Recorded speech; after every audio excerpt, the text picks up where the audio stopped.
Welcome aspirants. तो आज हमारा डे 4 है एंथ्रोपोलॉजी सीरीज में। Day by day I am improving my teaching style कि आपको ज्यादा से ज्यादा attractive content with best quantity and quality मिल सके। And just drop your feedback if you have any and thank you for supporting. So let's start.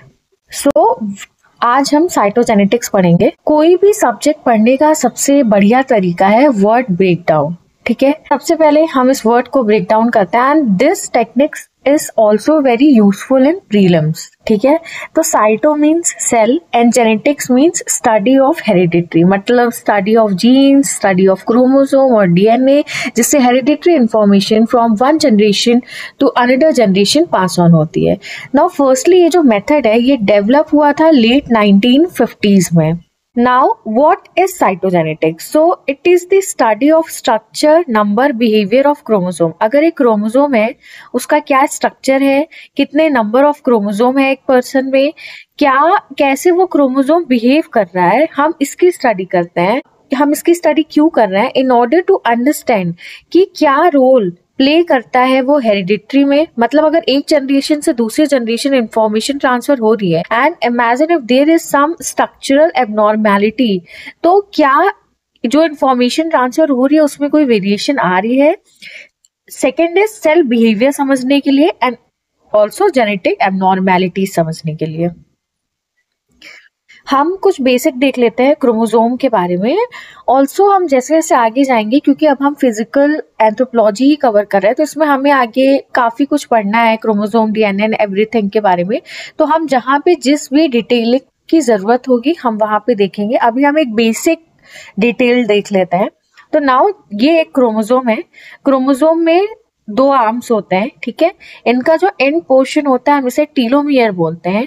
जो upper arm होता है that is short and lower arm is longer. ठीक है, जो central part होता है हम उसे सेंट्रोमियर बोलते हैं। ठीक है, एंड ये जो अगर हम इसे सेपरेट कर दें तो ये दो पार्ट हो जाएगा। जैसे आपने कभी सेल डिवीजन देखा होगा तो उसके डायग्राम में देखा होगा आपने, तो ये सिस्टर क्रोमेटिड्स हैं। ठीक है, 1 and 2।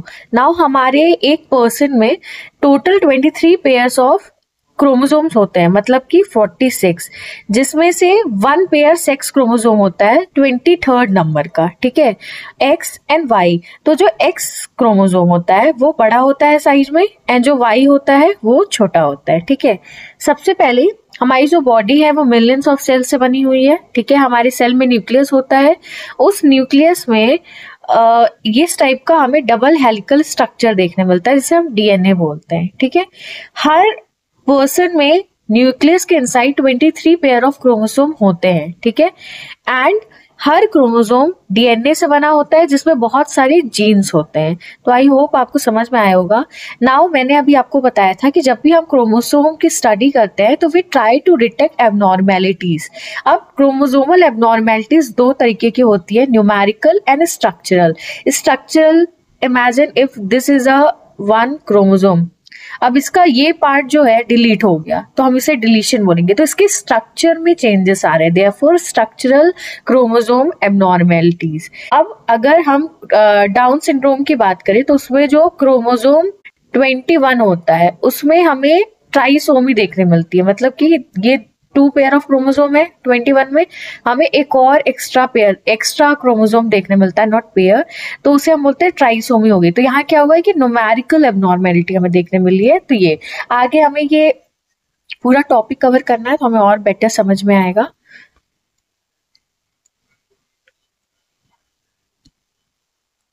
तो अब अगर हमें क्रोमोसोमल स्टडी करनी है, हमें उसका स्ट्रक्चर, उसके नंबर सबको एनालाइज करना है, तो हमारे पास कुछ टेक्निक्स होनी चाहिए।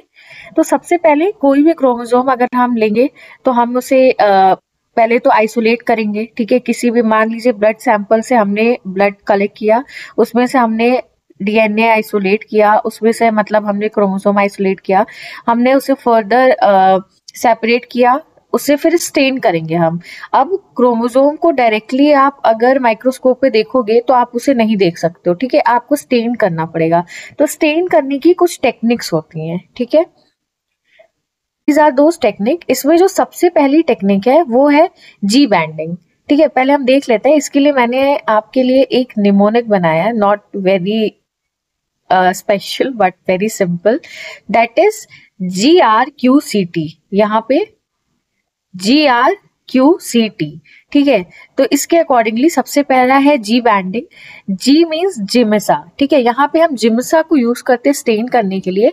जो 80 रिच रीजन होते हैं, adenine and thymine rich region होते हैं, वो डार्क स्टेन होते हैं, और जो जीसी होते हैं, ग्वानिन एंड साइटोसिन, वो पेल स्टेन होते हैं। Are is reverse. रिवर्स मतलब जी का रिवर्स, मतलब यहाँ पे हम एक्रिडाइन ऑरेंज यूज करते हैं, पेल होगा 80 एंड डार्क होगा जीसी, ठीक है। क्यू बैंड की जो स्टेनिंग है सिमिलर है जी से, इसमें हम लोग क्विनाक्राइन यूज करते हैं। सी सेंट्रोमियर, मतलब जो सेंट्रोमियर पार्ट है, हेट्रोक्रोमेटिन जिसे हम बोलते हैं एरिया, वो स्टेन होगा। यहाँ पे हम पहले डीनेचर करेंगे with barium hydroxide and then stain करेंगे विथ जिम्सा।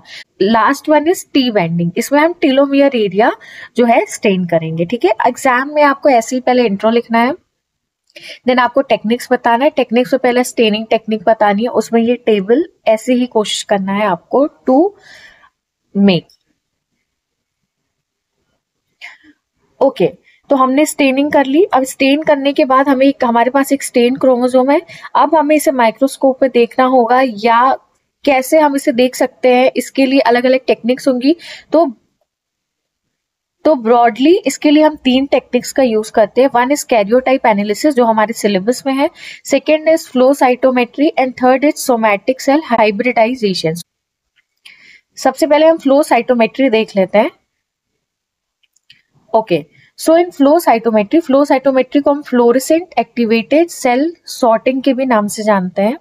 तो सबसे पहले हम क्या करेंगे, हमने सेल लिया, ठीक है, सेल को रप्चर किया, उसे स्टेन किया फ्लोरेसेंट डाई के लिए। मान लीजिए सेल है, सेल को हमने रप्चर कर दिया, इसको फ्लोरेसेंट डाई से स्टेन कर दिया। अब इसको स्टेन करने के बाद इसमें से फ्लोरेसेंस निकलेगा, जिसे हम डिटेक्ट करेंगे। डिटेक्ट करने के बाद डिटेक्टर के थ्रू हम उसे मेजर करने की कोशिश करेंगे। अब जितना अमाउंट ऑफ फ्लोरेसेंस निकलेगा वो डिपेंड करेगा कि क्रोमोसोम का क्या साइज है उस पर्टिकुलर सेल में। देयरफॉर हम उसके बाद कैरियोटाइपिंग कर सकते हैं। यहाँ पे देयर इज दिस डायग्राम जो आप एग्जाम में बना सकते हो, कि यहाँ पे हमने स्टेन करके उसे इसमें डाल दिया है, यहाँ से ये पास ऑन हो रहा है, यहाँ से हम लाइट पास कर रहे हैं, देयरफॉर यहाँ से फ्लोरेसेंस एमिट हो रहा है, जिसे हम डिटेक्ट करने की कोशिश कर रहे हैं। Okay, so now the third technique is somatic cell hybridization. इस टेक्निक में सबसे पहले हम हाइब्रिड लेते हैं सोमैटिक सेल का। माउस या ह्यूमन सेल हाइब्रिड मतलब 2 अलग अलग चीजों को हमने मिला के एक चीज बना दी। तो यहाँ हमने माउस और ह्यूमन सेल को मिलाया, हमें एक हाइब्रिड सेल मिला। उस हाइब्रिड सेल को जब फर्दर डिवाइड होगा, वो हाइब्रिड सेल जब फर्दर डिवाइड होगा, तो उसमें से कुछ ह्यूमन सेल्स जो होंगे उसमें वो रिटेन होंगे और कुछ एलिमिनेट हो जाएंगे। देयरफॉर इट इज पॉसिबल कि हम स्पेसिफिक प्रोटीन्स को स्टडी कर पाएंगे जो क्रोमोसोम रिटेन होंगे। इसके लिए आप जो डायग्राम बना सकते हो वो ये है। यहाँ पे ये ह्यूमन फाइब्रोब्लास्ट है, ठीक है, ये माउस सेल है, हमने इसे फ्यूजन मीडियम के थ्रू एक हाइब्रिड सेल बनाया, ठीक है। फिर हमने इसे फर्दर प्रोलिफरेट कराया, क्योंकि अब एक सेल से तो हम स्टडी कर नहीं सकते हैं, कुछ वेस्ट हो जाएंगे। तो फिर हमने इसे प्रोलिफरेट कराया एंड फिर हमने स्टडी किया इसे लैब में टू फर्दर नो द कि क्या एबनॉर्मेलिटीज हैं या क्या स्ट्रक्चर है, ठीक है। यहाँ पे इस टेक्निक से रिलेटेड मैंने एक स्टडी मेंशन की है विच यू कैन यूज। सबसे पहला है कि जब यहाँ पे फ्यूजन किया गया 2 एंसेस्ट्रल क्रोमोसोम का, मतलब 2 प्राइमेट्स थे, हमने उनका जो क्रोमोसोम है उसको फ्यूज किया एंड उससे एक फर्दर एक ह्यूमन क्रोमोसोम 2 बना। मतलब जो अभी हमारा क्रोमोसोम नंबर 2 है, हमने इन दोनों को फ्यूज किया और इससे ह्यूमन क्रोमोसोम 2 बना। ये स्टडी की गई थी यूनिस एंड प्रकाश के द्वारा in 1982 to study evolutionary patterns. Okay, तो हमने क्रोमोसोमल एनालिसिस टेक्निक में फ्लो साइटोमेट्री देख लिया, सोमैटिक सेल हाइब्रिडाइजेशन देख लिया। अब सिर्फ कार्योटाइप एनालिसिस बचा हुआ है, ठीक है, सिर्फ कार्योटाइप एनालिसिस बचा है। ये हम अभी देखेंगे क्योंकि एक सेपरेट टॉपिक है, तो हमें इसे थोड़ा डिटेल में देखना है। नाउ हमने स्टेनिंग टेक्निक देख ली, हमने क्रोमोसोमल एनालिसिस टेक्निक देख लिया। अब हम देखेंगे मॉलिक्यूलर जेनेटिक। इसमें बेसिकली हम molecular technique plus chromosomal cytogenetics का यूज करते हैं मॉलिक्यूलर जेनेटिक्स में। इसमें दो तरीके हैं, fluorescent in situ hybridization and comparative genomic hybridization. Fluorescent in situ hybridization में हम क्या करते हैं, जो क्रोमोसोम है उसको पेंट कर देते हैं अलग अलग कलर से टू आइडेंटिफाई क्रोमोसोमल एबनॉर्मेलिटी। और कंपैरेटिव जीनोमिक हाइब्रिडाइजेशन में हम जो कॉपी नंबर है उसके चेंज को डिटेक्ट करने की कोशिश करते हैं। यहाँ पे हमें सेल कल्चर करने की जरूरत नहीं है, बिना सेल कल्चर किए ही हम कॉपी नंबर के क्या चेंज हुए उसको डिटेक्ट करने की कोशिश करते हैं। तो अभी तक हमने क्या पढ़ा, हमने पहले तो यहाँ पे इंट्रो देखा कि साइटोजेनेटिक बेसिकली होता क्या है, फिर हमने समझने की कोशिश की कि क्या टेक्निक यूज होती है, जिसमें हमने staining technique, chromosomal analysis technique, molecular genetic पढ़ा। स्टेनिंग में हमने ये बॉक्स पढ़ा, इसमें हमने 5 टेक्निक पढ़ी, G banding, R banding, O banding, C banding and T banding. Technique में फिर हमने क्रोमोसोमल एनालिसिस टेक्निक पढ़ा, जिसमें हमने कार्योटाइप एनालिसिस, फ्लो साइटोमेट्री और सोमैटिक सेल हाइब्रिडाइजेशन पढ़ा, जिसमें हमें अभी कार्योटाइप एनालिसिस देखना है। हमने फर्दर डायग्राम्स देखे एंड सोमैटिक सेल हाइब्रिडाइजेशन में हमने एक केस स्टडी भी देखी। उसके बाद हम लोग ने मॉलिक्यूलर जेनेटिक्स देखा, जिसमें हमने fluorescent in situ hybridization and comparative genomic hybridization देखा। एंड नाउ फर्दर हमारा कार्योटाइप एनालिसिस बचा है, हम आप उसे देखते हैं। Okay, so this is basically the karyotypic analysis. ये एक तरीका है क्रोमोसोमल एनालिसिस करने का। इसमें हम एक डिस्क्रिप्टिव चार्ट का यूज करते हैं जो हमें सेट ऑफ क्रोमोसोम दिखाता है। अब ये चार्ट दिखता कैसे है, ये कुछ ऐसा दिखता है, ठीक है। ये बेसिकली यहाँ पे हमने कार्योटाइप एनालिसिस का पूरा मेथड फॉलो करके ये चार्ट प्रिपेयर किया है कि कौन सा क्रोमोसोम है, कैसा है। तो जब हमने ये चार्ट प्रिपेयर किया, ये कैसे प्रिपेयर करेंगे ये हम अभी देखेंगे, पर जब हमने ये चार्ट प्रिपेयर किया तो हमने देखा कि जो क्रोमोसोम नंबर 21 है उसमें हमें कुछ न्यूमेरिकल एबनॉर्मेलिटी देखने मिलती है। एज यहाँ पे 2 पेयर की जगह 3 पेयर है, which is leading to Down syndrome, ठीक है। इसे हम ट्राइसोमी 21 भी बोलते हैं। गोइंग बैक टू कि कैसे हम अब ये चीज चार्ट बनाएंगे कैसे। ओके, तो सबसे पहले हम बायोलॉजिकल सैंपल कलेक्ट करेंगे कंटेनिंग सेल, जैसे कि ब्लड सैंपल। पर्सन है, ठीक है, उसे कुछ एबनॉर्मेलिटीज है, कुछ प्रॉब्लम है, वो आया, हमने उसका ब्लड सैंपल जो है कलेक्ट किया, ठीक है। उसके बाद हमने उसमें क्रोमोसोम्स को सेपरेट कर लिए, उस सैंपल से हमने क्रोमोसोम सेपरेट कर लिए।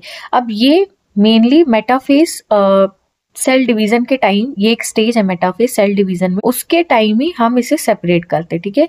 फिर हम क्या करते हैं, अब हमें सेपरेट कर लिया, अब हमें स्टेन करना है, हमने स्टेन कर लिया।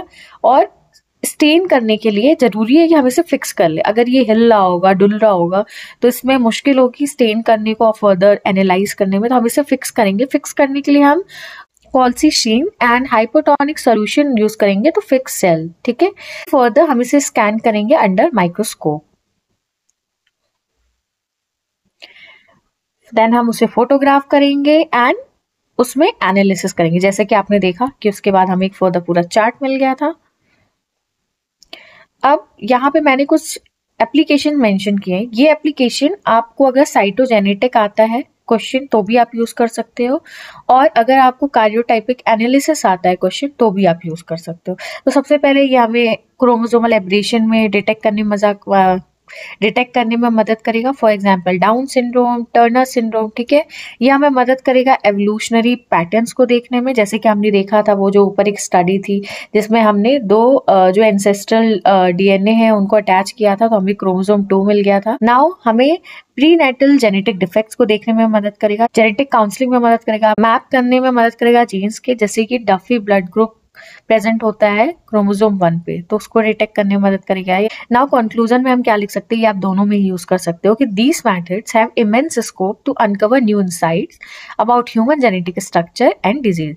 मतलब ये मेथड्स का स्कोप सिर्फ यहीं पे लिमिटेड नहीं है, इतनी एप्लीकेशंस पे लिमिटेड नहीं, और फर्दर बहुत ही ब्रॉड स्कोप है। मैंने आपको स्कोप और सिग्निफिकेंस के बारे में डिफरेंस समझाया था, तो इसका जो फर्दर स्कोप है, जो फ्यूचर यूज है, वो बहुत ही ब्रॉड है। एंड ये हमें काफी मदद कर सकता है आगे जाने में जेनेटिक स्ट्रक्चर और डिजीज को समझने में। सो आई होप कि आपको ये लेक्चर समझ में आया होगा। I am trying my best to make you understand in a most easier way. So thank you for listening. Thank you.